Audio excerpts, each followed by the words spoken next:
Mental health versus hustle culture. Nobody tells you that hustle culture might actually be making you mentally ill. And the scariest part? You probably celebrated every single symptom on the way down. Somewhere between 2012 and 2018, the internet decided that sleep was for the weak, rest was laziness, and if you weren't grinding at 2 a.m., you simply didn't want it bad enough. Gary Vee was screaming into a camera. Instagram was full of quotes about the hustle, and an entire generation swallowed it whole. We stopped calling exhaustion what it was. We rebranded it. We called it dedication. We called it passion. We called it the price of success. And the most dangerous part? It felt good. Because for a while, it works. The dopamine hits. The productivity feels like purpose. The busyness feels like meaning. Until it doesn't. Here's what nobody put in the motivational reel. Chronic stress, the kind that comes from never stopping, never resting, always performing, physically shrinks your prefrontal cortex. That's the part of your brain responsible for decision-making, emotional regulation, and rational thinking. In other words, the more you grind without rest, the less capable your brain becomes of doing the very thing you're grinding for. Cortisol, your stress hormone, starts running at permanently elevated levels, and when cortisol stays high for too long, it starts attacking your body. Your immune system weakens, your gut lining breaks down, your sleep architecture collapses even when you do finally let yourself rest. And then there's dopamine. Every time you check off a task, launch a project, hit a goal, your brain releases a small hit of dopamine. But here's the trap. The more you chase it, the more your baseline drops. You need bigger wins just to feel normal. And when the wins stop coming, and they always stop coming eventually, you crash. Not tired, crashed. That's not a productivity problem. That's a neurological one. Let me describe someone to you. They wake up exhausted.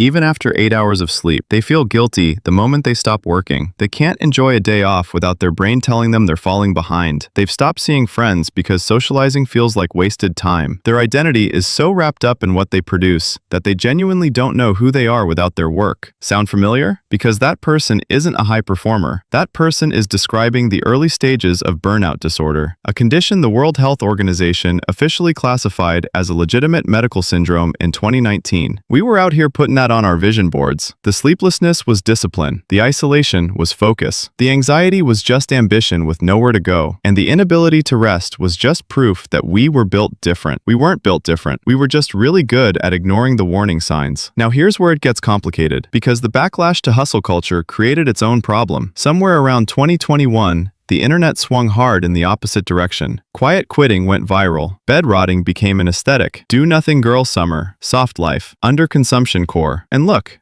rest is necessary. Rest is biological. Rest is not laziness. But somewhere in the reaction, a new lie crept in. The idea that ambition itself is toxic. That wanting to build something, to grow, to achieve, is somehow a trauma response or a sign that capitalism has broken your brain. And that's just as dangerous. Because humans are wired for purpose. We are literally neurologically designed to find meaning through contribution, creation, and progress. Completely removing drive doesn't heal you. It just replaces one emptiness with another. The people who went from grinding 16 hours a day to doing absolutely nothing didn't find peace. They found a different kind of suffering, one that looked a lot better on TikTok. So what is the answer? The research points to something most people find deeply unsatisfying because it isn't a hack, a morning routine, or a supplement stack. It's called sustainable intensity. It means working with genuine focus and ambition during your working hours, and then actually stopping. Not half stopping, not checking your phone every 20 minutes while pretending to relax, actually stopping. It means understanding that rest is not the opposite of productivity. Rest is what makes productivity possible. Elite athletes don't train 24 hours a day. They train hard,